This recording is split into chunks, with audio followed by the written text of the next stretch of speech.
안녕하세요. 비인후과 전문의 진상균입니다.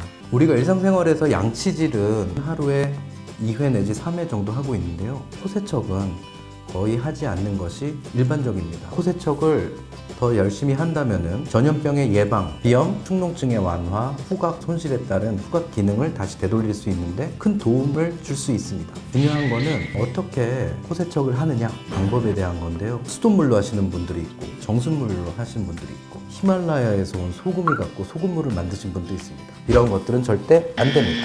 코세척하는 데 있어서 가장 첫 번째, 두 가지의 식염수가 있습니다. 약국에서 식염수 주세요라고 얘기하시면은 렌즈 세척용 식염수를 주시는 경우도 있습니다. 똑같은 식염수기 때문에 괜찮지 않을까라고 하지만 안에 보존제가 들어있기 때문에 코 안에 극심한 통증을 경우에 따라서는 유발할 수가 있습니다. 따라가지고 약국에서 생리식염수를 구하실 때는 꼭 코세척을 할 겁니다 라고 얘기를 해주시고 맑은 생리식염수를 사용하시는 것이 좋습니다. 언제든지 사용할 수 있다는 장점이 있고 한번 오픈을 하면은 빨리 소진해야 된다는 단점이 있습니다. 또 많은 분들이 사용하시는 것 중에 하나가 이런 파우더 타입입니다. 보관 기간이 길고요. 보관이 용이하고 언제든지 뜯어서 사용할 수 있다는 장점이 있습니다. 코 안쪽 점막은요, 온도에 가장 민감하고 그렇기 때문에 냉장고에서 보관하면 안 되고 우리가 실온에서 보관하는 것이 가장 좋습니다. 파우더 타입은 어디서 보관해도 상관없지만 끓여가지고 그 다음에 다시 식힌 물에 240 정도의 적당한 양을 선택하셔가지고 충분히 녹인 다음에 사용하는 것이 중요합니다. 각자 그 상황에 맞게 선택하셔가지고 사용하시는 게 좋을 것 같습니다. 무엇으로 세척할 것이냐가 가장 중요한데요.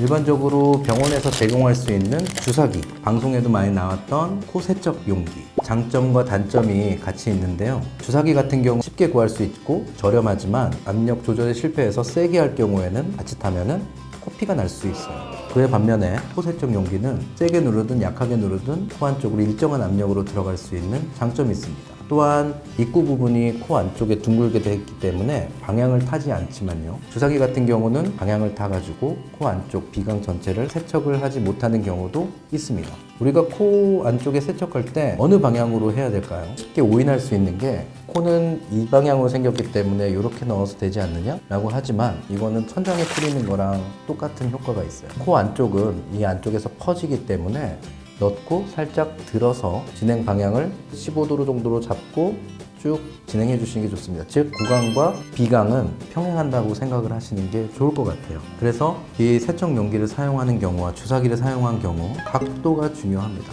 그리고 꼭 밀착시켜야 될 이유는 없어요. 예를 들면은 세척기를 코에 잡고 살짝 들어가지고 숙인 다음에 가볍게 눌러주시면 됩니다. 반대쪽으로 꼭 나와야 될 이유도 입으로 나와야 될 이유도 없어요. 그거는 약간 각도의 차이 혹은 코 안의 상태에 따라 가지고 나올 수도 있고 안 나올 수도 있기 때문에 크게 상관할 바는 아닙니다. 주사기를 사용할 경우에도 안쪽으로 넣고 천장으로 찌르는 게 아니고 살짝 들어서 절대 세게 밀어주시면 안 되고 약간 외측을 향한다고 생각하시고 가볍게 밀어주시면 될 것 같습니다. 대부분은 아 소리를 내시면서 하기도 하는데요. 아 소리를 내시면 우리가 성대가 이렇게 벌어지게 됩니다. 그렇게 되면 사례가 잘 들릴 수 있거든요. 사례가 들리지 않은 상태에서 입으로 정확하게 나오게 하는 방법 중에 하나는 이 혹은 히 소리를 내시면은 기도가 이렇게 닫히면서 사례 들리는 위험도가 그만큼 낮아질 수 있어요.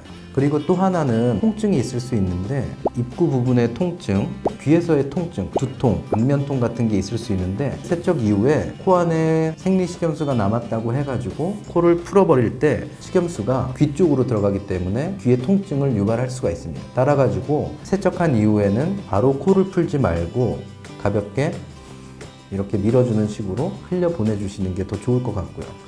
저는 세척을 다 한 다음에 한 15분 있다가 또 코에서 물이 나와요 라고 하시는 분들은 잘못되고 잘못한 것이 아니고 남들보다 부비동이 잘 발달돼 있어서 고여 있다가 시간 차이를 두고 나오시는 거라고 생각하시면 됩니다. 정리를 해보면은 코 세척은 굉장히 중요한 역할을 할 수가 있고 비염, 축농증, 후각 저하가 있으신 분들은 더욱더 관심을 가져주시는 게 좋을 것 같습니다.